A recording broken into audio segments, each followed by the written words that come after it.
please welcome Mark Johnson. Thank you very much. What an informative and uplifting speech. I learned a lot about how to get practiced up for doing your speeches and what we can do as Toastmasters to help the audible portion of that speech that we're going to give or the person that we're mentoring is giving. The recording of the speech is very good information. I love the way that you added the humor in and built on all these different scenarios so a person could keep on getting that information pounded in their head that they need to go out and listen to people and record your voice and listen to your voice until you get it down right, and then when you're doing something audible like a speech, it will be more impactful and you will be able to practice being a radio guy or whatever it is. So that's about all I have. I'm curious to see what Krista has to say. Please welcome Krista.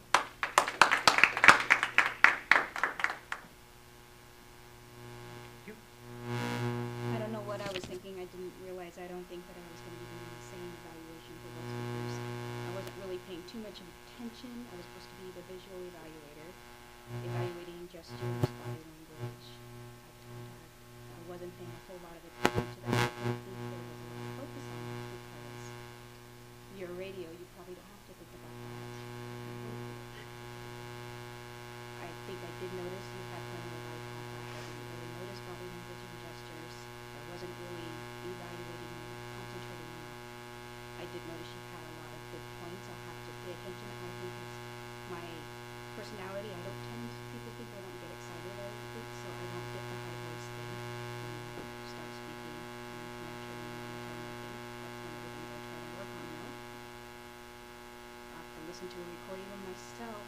I've heard myself before on a recording and it's cringe. I don't want to hear it.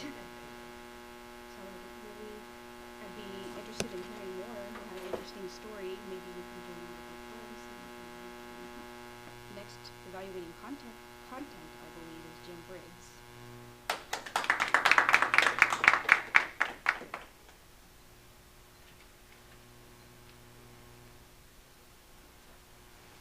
Film Toastmasters and Tom.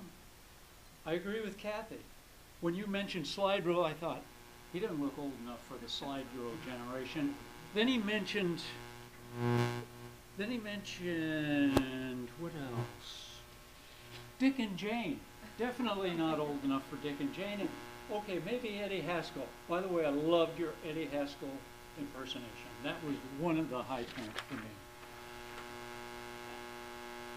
What a great job for talking about vocal variety. But Tom, I have to tell you, you tiptoed over 3 of the 3rd rails in Toastmaster speaking: sex, politics, and religion. But you pulled it off. The joke was maybe not quite appropriate for all audiences, but it was such a good joke, I'm going to use it. When you mentioned Obamacare, I thought, uh-oh. But then you balanced it by talking about Rand Paul. So you're still kind of neutral, and that's good. I think that's good, and unless you're in an audience where that's what you want to convey. And then the religion, I thought, oh, really? Because we've had this problem in our club sometimes. I thought, religion, but he mentioned Mormons. That explained, we have Mormons in our club. Now I know why they're there. So good. You pulled it off. Very good job. I thought you gave tips, listen to the other speakers, use a recorder, use font 22, lower your voice. there's a reason that you listen, the women you see on television and radio have lower voices. I think they discriminate that way. You explained it. I really liked your reading of the introduction for Deborah. I closed my eyes and pretended like it was on the radio, and it sounded like radio. Very good job. I thought it was a great speech. I liked the way you finished up with questions. They were good questions. And sometimes Toastmasters says you don't have to thank the audience. Some Toastmasters feel it's okay. I think it is. Very good job. Now you've got John Klingle. Watch out.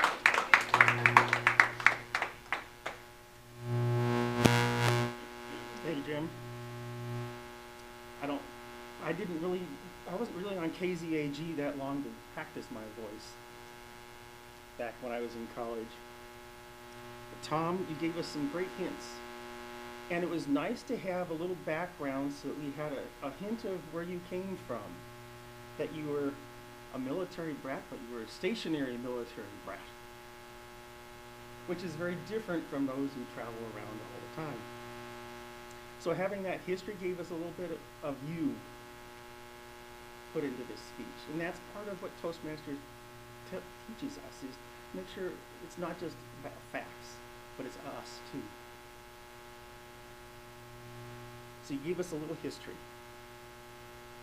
You talked about the radio broadcast tests, and I was at that era because I had my birthday for 61 yesterday. So we're a similar era. You talked about theatrics of the voice, and I thought that was a good way to give us an idea of the real nature of your speech, was that speech theatrics and how we can express ourselves.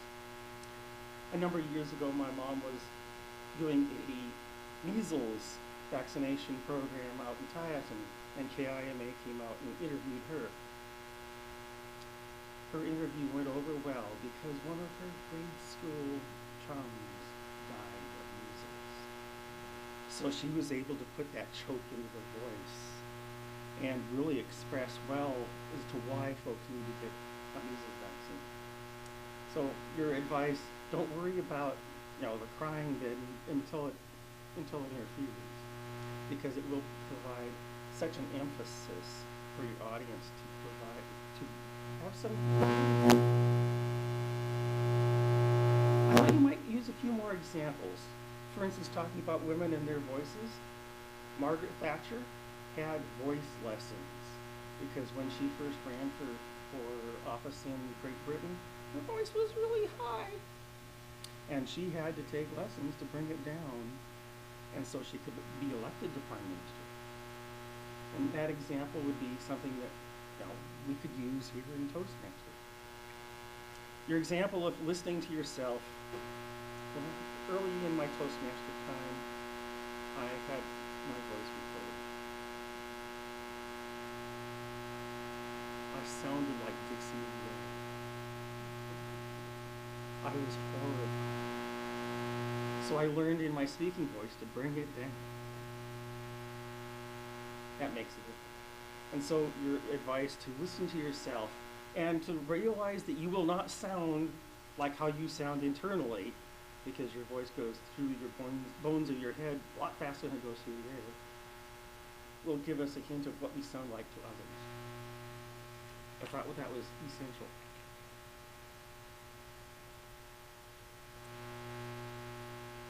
You had a lot to cover, but you covered it well. One recommendation I would have would be to outline the various points you want to provide so that you don't wander between topics.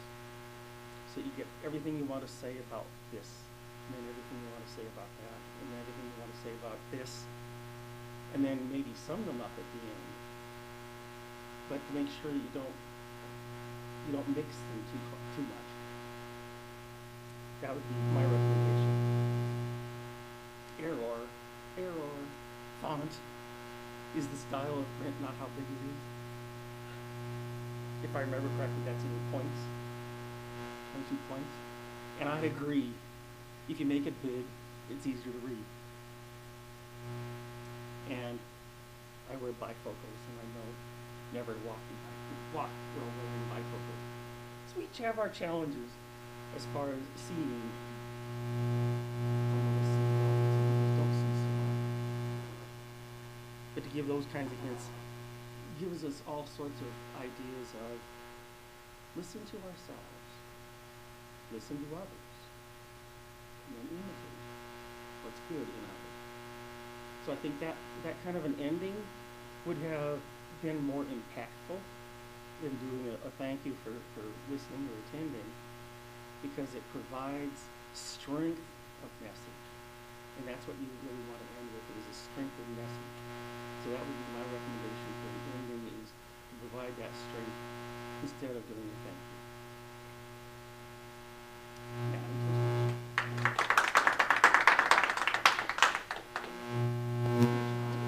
Tom, I wanted to give a little background too. This is an advanced club. We meet once a month. And there are individuals in this room that are from Ellensburg, Moses Lake, and then there's 5 clubs in Yakima, including this, that we meet. The clubs in Yakima meet once a week. I'll give you a little card that says where the different meetings are. For you or anyone else that you might come across, another Mormon person that needs practice in their speaking. At this time, I would like to invite our general evaluator.